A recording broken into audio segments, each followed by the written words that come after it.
Imagine you're in a living room. Okay, it's like 10:30 p.m., 5 friends hanging out. One's maybe coughing nervously, looking a bit awkward. Someone else is, glued to their phone, totally zoned out. And then there's the one who's, well, late, as usual. Yeah. You're probably already smiling a bit, right? Because even without me saying any names, you likely know exactly who the broke one, the paranoid one, or the late one is in that picture. It's almost like automatic, isn't it? These familiar character types, these friend group tropes, they seem to be everywhere in our social lives, but they're not just lazy shorthand, not just a quick label we stick on someone. They are actually cultural fossils, echoes of really ancient archetypes. They're powerful social tools shaping how we interact. And they're these incredibly robust narrative engines that comedy writers, content creators, even our own brains just keep mining over and over again. Today on The Deep Dive, our mission is really to journey way beyond just the surface level joke. We're going to unpack why these archetypes are so incredibly pervasive. We'll trace their surprising history, like way back through the millennia. We'll explore their profound psychological and social impact on us, on our groups, understanding how they build connection, but also sometimes cause friction. And crucially, we'll dig into why these age-old comedic roles matter so much in today's sort of rapid-fire, attention-driven media world. This isn't just about, getting a laugh. It's about gaining a deeper, more critical understanding of how these roles subtly, yet powerfully, shape how we see ourselves, our friends, and the whole complex social world around us. So yeah, get ready. You might see your own friend group, maybe even yourself, in a whole new kind of fascinating light. Okay, so let's unpack this. These one-guy friend tropes, they feel so completely modern, right? Almost like they popped up with the internet, tailor-made for a meme or a quick TikTok. But the truth is, their history runs incredibly deep. Like all the way back to ancient times, this isn't some new thing at all. It's really a testament to something pretty fundamental about how we categorize and, understand each other. It is fascinating, isn't it? What's really key here is how these repeatable, instantly recognizable character types they've always served this dual purpose. On one hand, they speed up comedic recognition, you get the joke faster. On the other, they help build group identity. And they've done this across vastly different eras, different cultures. It shows how useful they are. The modern friend group trope we laugh at today, it's genuinely an heir to centuries of character development. It's a direct descendant of the very first attempts to, define human roles for entertainment and social understanding. It's like this continuous thread woven through the whole history of human storytelling. I mean, if we look way, way back, ancient Greece, ancient Rome, maybe around the 5th century BCE through the 1st century CE, that's where we find the earliest seeds of these types.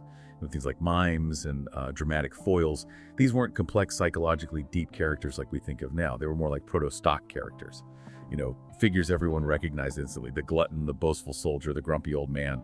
Audiences knew their core trait right away. And you could latch onto that for a quick laugh or to understand the drama. They were functional, really, designed to get a point across fast, get predictable reaction without needing lots of backstory.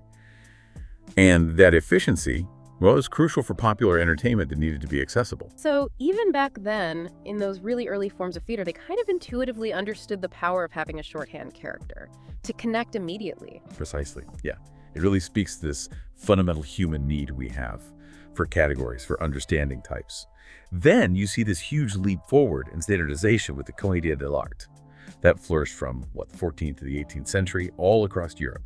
This was this amazing form of improvised street theater. Performers wore these standardized masks, often quite grotesque looking, and these masks were the characters. They embodied specific archetypes. You had Pantalone, the stingy old guy, obsessed with money, usually getting tricked. Arlecchino, the mischievous acrobatic servant, always after food or pulling pranks. And Il Dottore, the pretentious scholar, spouting nonsense Latin, often acting foolishly. These gave really clear role-based comedy. They're absolutely foundational for our modern archetypes. And their speed and portability were key. They were ideal for cross-cultural adoption. An audience in Naples would instantly recognize Pantalone, just like one in Paris or London, which is why, a broke one feels familiar pretty much everywhere. The social function of that role goes beyond specific cultural details. It's powerful proof of the enduring cross-cultural nature of these simple but really potent character types. That's a great point. Speed and portability. You could literally just drop these masked figures onto any stage, any town square, and people would immediately get the joke. They'd understand the dynamic, the whole setup. Absolutely. The audience came in with an expectation, and the actors delivered on it, using those archetypes like a common language everyone understood. Then, moving into the 19th and early 20th centuries, you see the concept continue to evolve, simplifying even more with vaudeville and music hall. This was an era of really rapid-fire, repeatable bits, short acts. Performers became known for their specific types, the bumbling magician, the deadpan comedian, the loud, boisterous singer.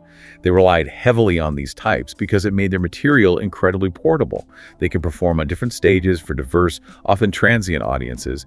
So you could be a comedian with a particular shtick, say, you're the perpetually unlucky fellow, and that recognizable type would immediately click with the audience. It let you get to the punchline faster no matter where you were or how short your set was. So it's all about maximizing impact, getting that laugh or that recognition as quickly and efficiently as possible. Kind of a precursor to how we consume content now, really. Precisely, yeah. And as new media started emerging, like radio and early film, say 1920s to 1940s, the ensemble casts with these recurring types became absolutely essential.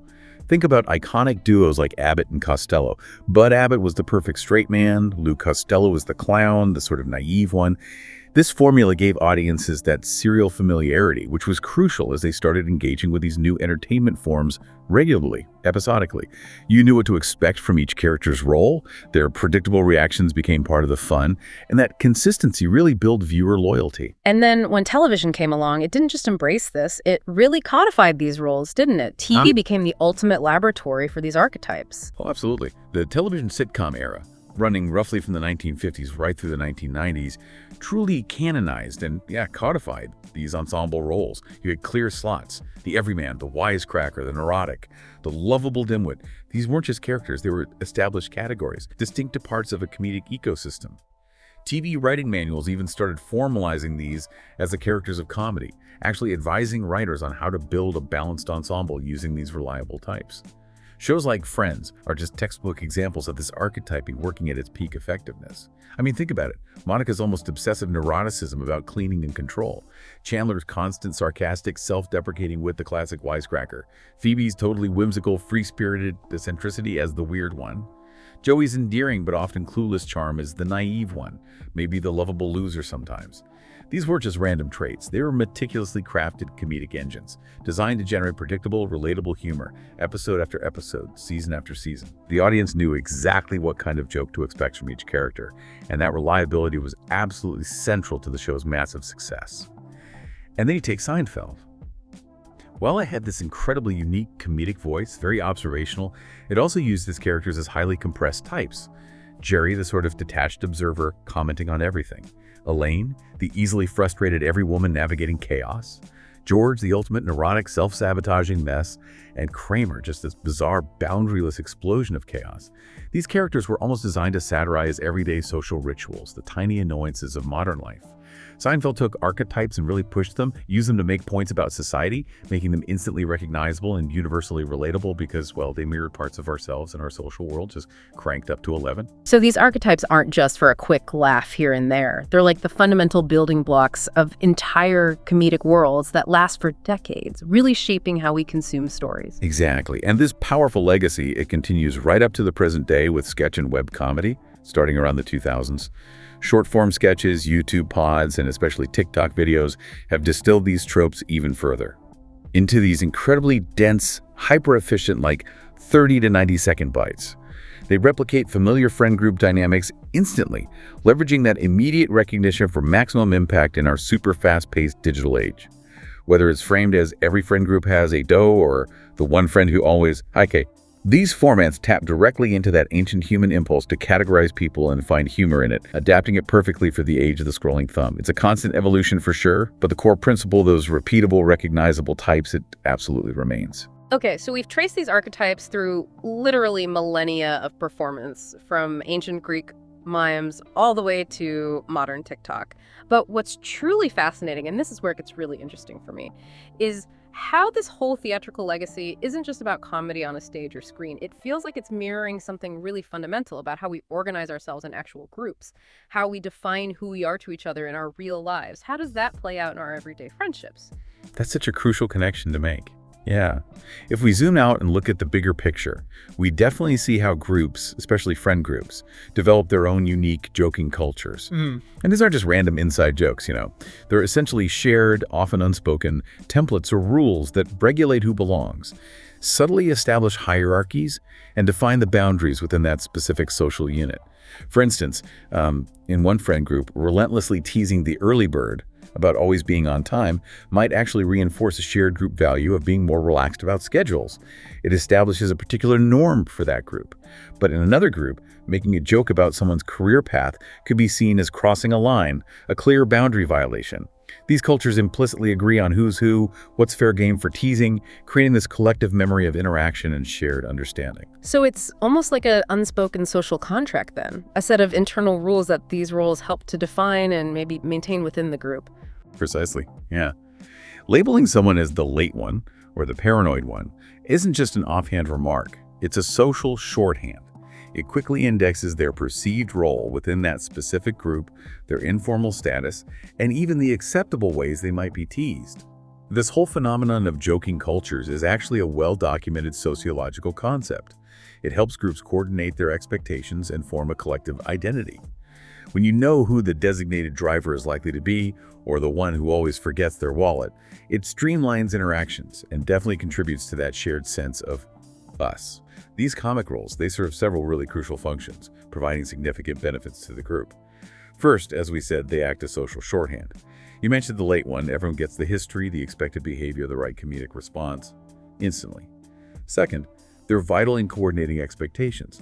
If someone's known as the planner, you naturally expect them to organize things. If they're the spontaneous one, you probably don't expect a detailed itinerary from them. This predictability helps the group function more smoothly. And finally, they really contribute to group memory. The stories told about the broke one's latest crazy scheme, or the paranoid one's wild theories, they become part of the group's shared narrative, enriching its history and inside jokes. Now, thinking about the benefits, one of the most powerful functions is definitely cohesion and bonding. Positive, affiliative, joking, humor that brings people together instead of pushing them apart. It significantly increases how much people like each other and how cohesive the group feels. When comedy is built around these predictable, often affectionately exaggerated roles, it generates predictable, shared laughter.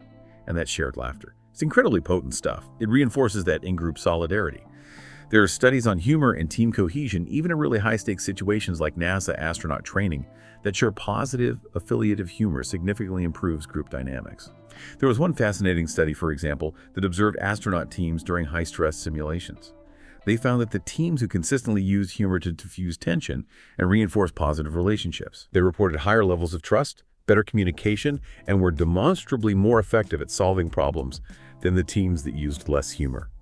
It really is a powerful social glue, transforming potentially isolating challenges into shared experiences through laughter. Wow, so it's not just laughing with someone, it's really about laughing together and feeling more connected because you shared that moment of fun. It builds this kind of invisible bond between people. Exactly. And it's also deeply tied to what psychologists call identity work. Individuals might actively internalize these roles or sometimes subtly reject them. For example, someone might maybe consciously or unconsciously adopt a lovable loser identity because within their specific group, it secures them a distinct persona, gets them attention, or even subtly absolves them of certain responsibilities. It becomes part of how they present themselves and how they're received by the group. It's a sort of negotiated social currency, if you will, a dynamic interplay between the individual and the group's perception. But of course, there's always a flip side, isn't there? When does all this fun become, well, less fun? When does that social glue start to feel a bit sticky or maybe even restrictive for the person in that role? That's a critical point, absolutely. It's where we really need to encourage a more nuanced understanding, a bit more critical thinking. There are significant costs and definite darker sides to relying too heavily on these tropes. One major danger is marginalization and stereotype entrenchment. When complex individuals get constantly reduced to just a single trait or a caricature for comedic effect, it can profoundly reinforce stigma. I mean, imagine always portraying someone as incompetent. Or even worse, consistently making jokes at the expense of someone who might be genuinely struggling with anxiety or another mental health issue. Over time, this constant reduction can really flatten their identity. It makes it harder for others, and maybe even for themselves, to see beyond that single, often negative trait.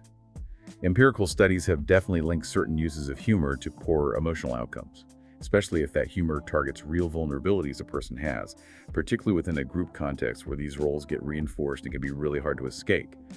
What starts out as just a joke can, over time, become a deeply ingrained, harmful stereotype.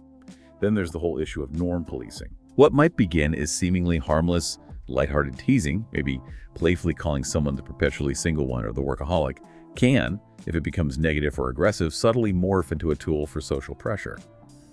Over time, that joke can subtly coerce conforming behavior. It communicates what's considered acceptable or unacceptable within that group. It can make the individual feel pressured to constantly justify their choices or change their behavior, or it might even subtly ostracize those who don't fit neatly into that predefined comedic role. It can be a very powerful, yet often invisible force, pushing for conformity, shaping what an individual feels they can or cannot be within that specific group dynamic. That's a really stark reminder, isn't it? That humor, while it's so powerful for bonding, also holds a lot of power to hurt, to exclude, and to subtly enforce expectations. It truly is a double-edged sword. Absolutely. And these observations, they map incredibly well onto some classic psychological theories of humor, which offer frameworks for why these tropes make us laugh in the first place. First, you've got superiority theory. This suggests that laughter often comes from feeling a sense of superiority over the target of the joke. Remember those ancient mimes we talked about? Audiences found humor in the exaggerated clumsiness of a buffoon or the over-the-top arrogance of some foolish king. It creates that momentary feeling of, I'm smarter than them, or I'd never do that. In a friend group, maybe it's laughing at the late one's ridiculous excuse, feeling slightly superior because you managed to be on time. Second, there's relief theory. This helps explain why we often joke about things that stress us out, anxieties, or even taboo subjects. Laughter, in this context, acts as a release valve, easing social tension or anxiety. If your group is facing, say, a tough deadline or a difficult situation, joking about the panicky one in the group can be a way to collectively diffuse that tension. It turns a shared stressor into a moment of shared release. It's a way to make potentially uncomfortable situations feel a bit lighter by finding the humor in them. And finally, there's incongruity theory, which is really a cornerstone of a lot of comedy. This theory says the comic moment happens because of a mismatch between what we expect and what actually happens. It's that sudden aha moment, that cognitive dissonance that tickles our brain. Think of the late one again. They show up not just with a normal excuse, but with this utterly dramatic, unbelievable story about being trapped by, a rogue flock of pigeons or getting caught in an impromptu flash mob. The humor comes from the surprise, the unexpected twist that just shatters our anticipation of a mundane apology. It provides this satisfying mental release. All three of these theories help us understand why these friend group tropes are so effective at generating laughter, and in turn why they're so powerful in shaping group dynamics. Okay, so we've explored the deep historical roots and the sort of fundamental psychological wiring that makes these tropes stick with us. But what does all this mean for today's world? This hyper-modern digital age we're in. Why are these really old archetypes, some with roots stretching back literally to ancient Greece, seemingly more relevant and powerful than ever in our current attention economy? You've really hit on a critical point there. These tropes are, they're absolutely perfectly suited for the attention economy we live in now. Think about it. Yeah. They are incredibly fast to read or understand. They're cheap to produce in terms of not needing complex character development. And they are highly, highly shareable. They just thrive in environments where instant recognition and quick comprehension are the name of the game. You simply don't have the luxury of time for a slow, nuanced character arc when someone is scrolling past your content at lightning speed.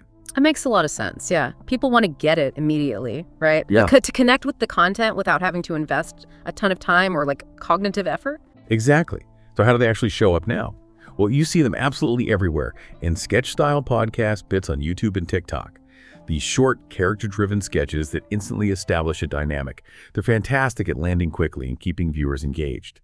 The classic one-guy punchline like, every friend group has that one friend who does X, often combined with a sort of call-and-response dynamic, maybe in guest host formats. It's just a natural, high-performing setup for these platforms.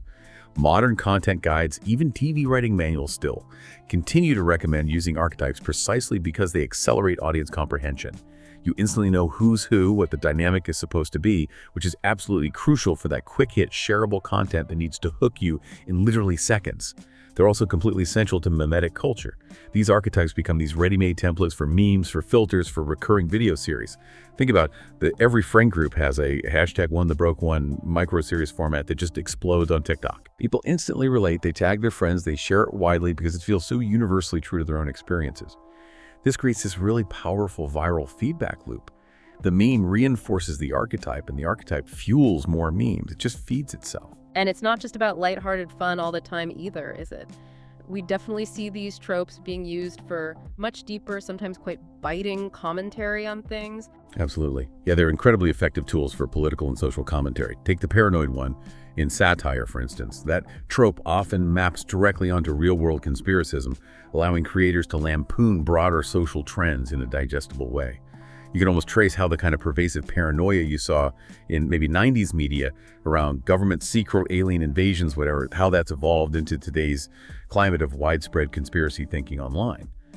The paranoid friend trope lets creators critique that phenomenon in a relatable, often humorous way, without necessarily becoming preachy or losing the audience. It's a very accessible entry point for satire on complex issues. The media and platform influence here is just profound.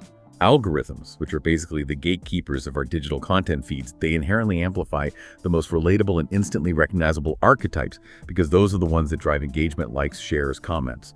Short attention windows fundamentally reward characters that are instantly legible. This creates this powerful cycle. Platforms reward quick recognition, which pushes creators towards using archetypes, which in turn feeds back into our cultural expectations, further cementing these tropes in our collective consciousness.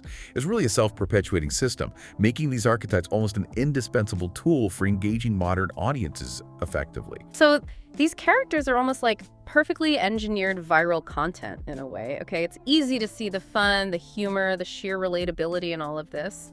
But as we kind of touched on earlier, these tropes aren't always harmless, are they? There's a really important line to consider here, especially in today's world, which feels increasingly nuanced and interconnected. That raises an absolutely critical question, yeah. When does simple fun cross that line into something more problematic? We absolutely need to encourage more critical thinking about these representations, both as creators who might use them and as consumers who absorb them daily. A common, and I think dangerous myth, is that stereotypes are just harmless fun. But that's demonstrably not always true. Repeated, one-dimensional portrayals can absolutely normalize prejudice and cause real emotional harm to individuals. There's empirical research showing that certain humor styles correlate with higher levels of distress when they are targeted at real vulnerabilities people might have, especially in a group context where these roles can get reinforced and become really difficult for someone to shed. The intent might be light, but the impact can actually be quite heavy. Right. So it's not just about what the creator intends with the joke, but the very real impact it might have on the person being depicted, or even on the audience members who might internalize those stereotypes over time. Exactly. And this leads us directly into the whole controversy of satire versus endorsement. There's often a very fine, sometimes quite blurry line here.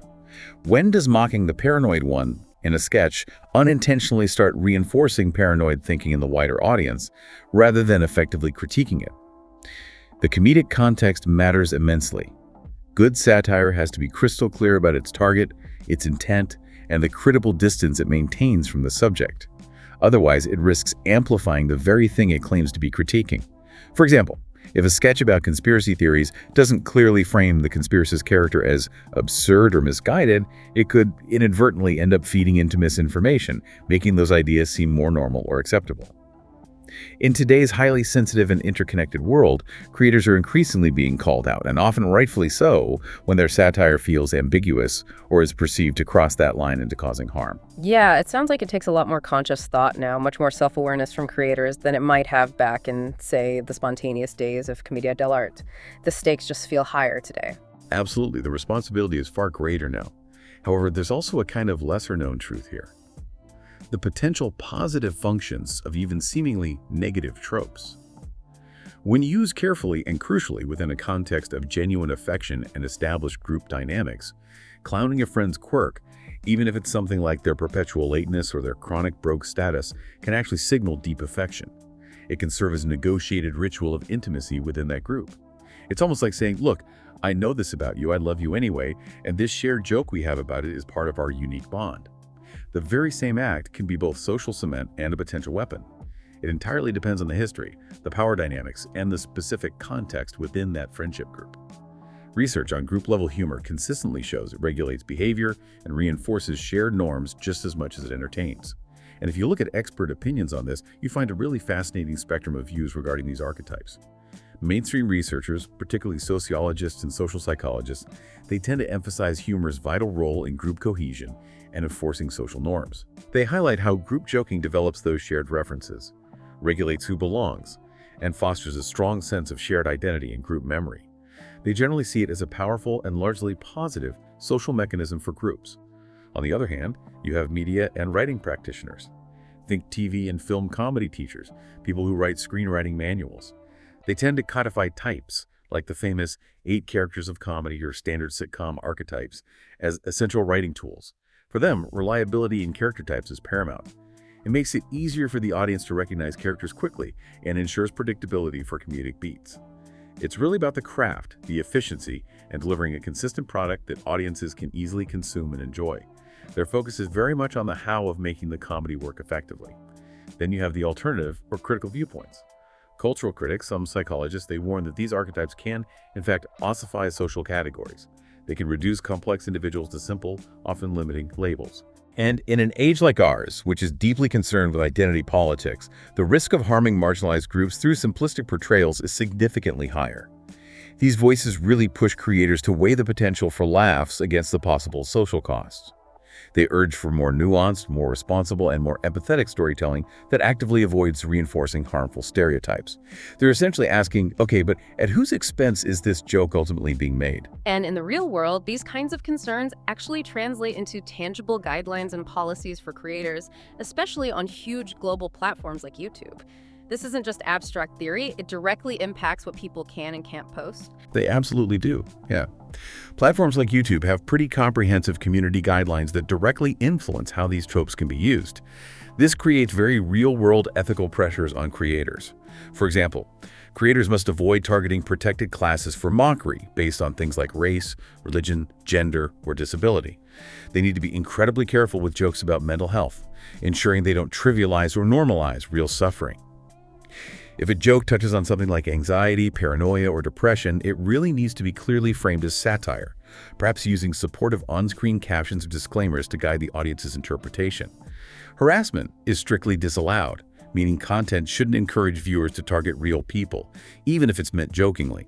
And crucially, if you're parodying sensitive topics like conspiracies or controversial issues, there must be a clear satirical frame, maybe a parody tag or a clearly over-the-top character portrayal, something to avoid inadvertently spreading misinformation or promoting harmful ideologies. These rules really highlight the very real ethical pressures and responsibilities that come with using these powerful tropes today. And to preempt potential controversies during the creative development process, it's really vital for creators to stop and consider if a character trait they're planning to use for comedy ties into a historically marginalized identity, maybe something like addiction, mental illness, or a specific disability. In those cases, creators should either meticulously avoid reducing that complex trait to just a cheap punchline, or they should actively consult with sensitivity readers who can offer informed perspectives and guidance. And just to reiterate that earlier point, because it's so important, creators must be careful not to confuse satire with endorsement. Clear, explicit signposting of satire, maybe through visual cues, specific music choices, framing devices, or even on-screen title cards, explicitly saying, "This is satire," is paramount to prevent misinterpretation and ensure the comedic intent is unmistakably clear. It really comes down to being deliberate and responsible with the inherent power these archetypes hold. So, okay, we've really seen the ethical tightrope that creators have to walk these days. It's clear these tropes are incredibly powerful here in our specific cultural context. But do they actually translate across every culture? Do they work the same way everywhere? And maybe moving beyond the theory of why they work, how do creators actually put these ideas into practice? How do they consistently use them to make us laugh? That's an excellent transition, yeah. And it raises a really important question about how these roles might manifest differently across the globe, while still managing to serve the same core human functions. And the answer is a pretty resounding yes. They absolutely translate, but often with fascinating and really rich cultural variations. The universal human experience of group dynamics just finds unique comedic expression everywhere you look. So in Western sitcom culture, for example, archetypes are often explicitly named and really foregrounded in the narrative. We talk easily about the straight man, the lovable loser, the weirdo. And the comedy frequently interprets these quirks as being central to that individual's identity. The humor often comes directly from the individual's unique take on their assigned role. Their personal quirks are the engine driving the comedy. It tends to be very individual-centric. However, if you shift perspective and look at, say, South Asian or Middle Eastern comedic traditions, you'll find that stock roles more often map onto specific social or family positions. You might find recurring characters like the dowry anxious father, maybe desperately trying to secure his daughter's future in a funny way, or the miserly uncle, always counting every single penny. Or perhaps the hero who is always getting into scrapes but ultimately saves the day, often with a comedic twist. Here, the humor tends to be more relational and heavily context-dependent. It derives from the interplay of these specific roles within a defined social or familial structure, often highlighting collective anxieties or shared cultural values through comedy. Okay, so it's maybe less about the individual's unique personality in complete isolation, and much more about their specific place within the family structure, the community, and the comedic friction that naturally arises from that position. Exactly, yeah. And then in East Asian comedy, particularly in very rapid-fire forms like Japanese manzai comedy duos or those fast-paced gag variety shows, you often see a role contrast taken to an extreme. Think of the classic Book and Tsukomi dynamic. You have one person, the Book, who is the funny man, the airhead, the eccentric one saying ridiculous things. And the other, the Tsukomi, is the sharp, witty straight man, whose job is to constantly criticize or correct the Book's outlandish antics, often with a quick physical tap or a sharp verbal comeback. This dynamic is used for immediate comedic effect, creating a constant rhythm of setup and punchline. The function is similar, creating that comedic tension and release, but the comedic texture and the pace are often very different, typically much faster and sometimes more physical than Western forms. Even if you look at oral cultures or perhaps more rural contexts, you find comedic roles that are deeply aligned with social survival traits. Think of the classic trickster figure, who often outsmarts more powerful characters through cunning and wit. Or maybe the boastful hunter, whose tales of adventure are always suspiciously exaggerated for comedic effect. These roles often serve to transmit social norms via cautionary laughs. They teach lessons about community values or important behaviors through humor, effectively using comedy as a tool for social education and maintaining group equilibrium. So the big takeaway here is really profound. While the specific form of the comedy, the cultural triggers that make people laugh, and the nuances of characterization might vary significantly across different cultures, the underlying functional role of these archetypes as tools for social regulation, as mnemonic shorthand for remembering characters and their expected behaviors, and as engines for creating comedic contrast, that remains profoundly cross-cultural. They really are a universal language of human interaction and humor, just adapted into many different local dialects. That's incredibly insightful. It really illustrates just how deeply ingrained these patterns are in the human experience everywhere. So, okay, let's get into the nitty-gritty now. How do creators actually take these principles, these universal yet culturally specific insights, and craft compelling, consistently funny content with them? The source material you looked at had some excellent sketch blueprints that really illustrate the mechanisms at play in modern media. Indeed. Yeah, those blueprints are great because they show precisely how these tropes get used to create engaging content, specifically for modern audiences, especially on platforms like YouTube or TikTok, where that quick impact and instant relatability are absolutely crucial. Let's look at a few examples. Maybe we can really picture them playing out. Okay, first, let's consider the broke one I owe you. This trope really works through this potent combination of relatable shame, but also underlying affection. The goal is usually laughter and warmth, not outright mockery. So imagine a sketch opens with the broke one, making this dramatic, maybe suspiciously confident promise about paying for something for the whole group. Don't worry, guys, I got this round of Ubers. Delivered with an almost theatrical flourish, right? Then you cut to this rapid-fire montage of increasingly absurd attempts to delay payment or maybe pay in weird alternative currencies. Asking to split the payment for a single $3 coffee, offering these cryptic IOUs scrawled on napkins that look like ancient scrolls, or desperately trying to use completely pointless, long-expired coupons at some fancy restaurant. You might get a quick close-up insert shot of a shockingly low bank balance on their phone screen, maybe showing just $1.17, just to heighten the comedic tragedy of it all. The punchline often involves finding something tragically small and irrelevant in their wallet when they finally do have to pay up, like maybe a single raffle ticket from last year or just a lint-covered button. A friend might chime in with a mock sympathetic line like, "Don't worry, man, we'll just Venmo you, maybe in 2027. And for a recurring gag or a tag, if it's part of a series, you might see glimpses of their hilariously failed side hustles, like trying to sell authentic NFTs of the group's selfies, or maybe setting up a roadside stand selling emotional support rocks. The key, as the source material rightly points out, is to keep it human, not humiliating. You want the humor to come from that shared sense of exasperation and affection, not from outright scorn. I mean, we've all known that friend who, despite their best intentions, always seems to be planning a payment scheme more elaborate than a bank heist, right? Oh, absolutely. I can totally picture that playing out almost word for word in my head. And that balance you mentioned, being relatable but never crossing that line into being mean-spirited, that feels absolutely critical for the humor to actually land properly. Absolutely. Okay, next up we have the Paranoid One Conspiracy Bingo. This type of sketch effectively satirizes the kind of widespread conspiracism we see today, often using absurdist escalation, which is a hallmark of good satire. So picture this. The Paranoid One arrives at a casual gathering, but not just with a story. They bring an elaborate, maybe corkboard-style evidence display, complete with red string connecting seemingly ordinary mundane events like the Wi-Fi signal dropping for a second, a sudden flock of pigeons landing on the roof, or a specific brand of cereal being out of stock at the grocery store, connecting all of these to some grand, overarching, shadowy theory. The friends then play along, but humorously, almost ritualistically. They start slapping new, increasingly ludicrous connections onto the board for every little ordinary thing that happens. Oh, the pigeons. That's obviously a new government drone surveillance test disguised for the coffee shop opening next door. They just keep escalating the absurdity. The punchline often involves a subtle twist. The proof they've gathered accidentally and quite mundanely predicts something incredibly simple, like the pizza delivery being 5 minutes late or a minor traffic jam down the street. This causes this moment of slightly embarrassed validation for the Paranoid One, who then smugly claims, "See? I told you something weird was up." And a recurring sound effect, maybe like the subtle tink of a tinfoil hat being adjusted whenever they launch into a theory, serves as a really clear sonic signal for the paranoia beat. It makes it unequivocally clear that the joke is criticizing the idea of conspiracism and its inherent absurdity, not making light of real victims or genuine mental health struggles. That explicit satirical marker is absolutely key to making it work effectively and ethically. That's incredibly smart, using a consistent sound cue like that to clearly signal the satirical intent and help guide the audience's interpretation. It's such a subtle but really powerful production technique. It's a very effective technique, especially for short-form content, where you need to convey tone quickly. Okay, finally, there's the late one time zone.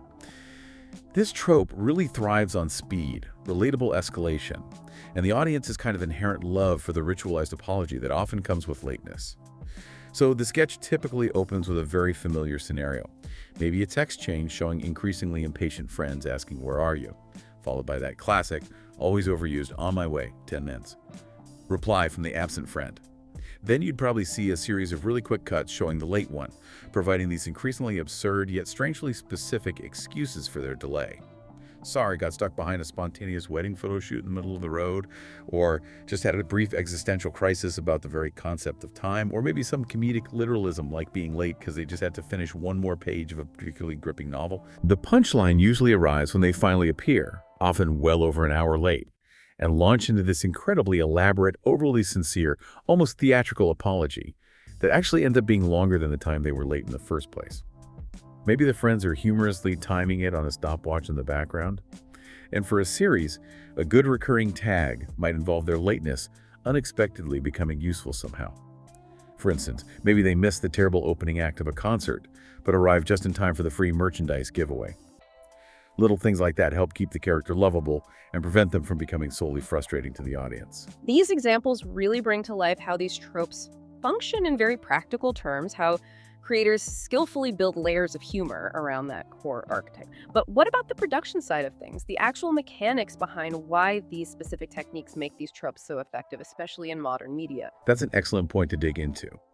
There are definitely specific effective production techniques that make these trope-based sketches so successful and often go viral. Visual shorthand is absolutely crucial. Using a simple, instantly recognizable costume prop for each trope really helps. Think of that worn-out, almost comically empty wallet for the broke one. Maybe a subtly gleaming tinfoil cap, even if worn ironically, for the paranoid one. Or perhaps a mismatched watch and a phone perpetually plugged into a portable charger for the late one. These minimal props instantly speed up character recognition, allowing the audience to get it in literally a split second. Then there are the hooks. In those first critical 5 seconds, you absolutely need to grab the viewer's attention. Often the best way is by starting mid-action. Perhaps an argument is already underway when the video starts, or you see a frantic text screen exchange or a character is already launching into some outrageous claim. This way, viewers instantly understand the situation and are drawn into the scene without needing any slow preamble. Beat economy is also vital for modern short attention span viewers. The rhythm of these sketches usually aims for a very tight structure.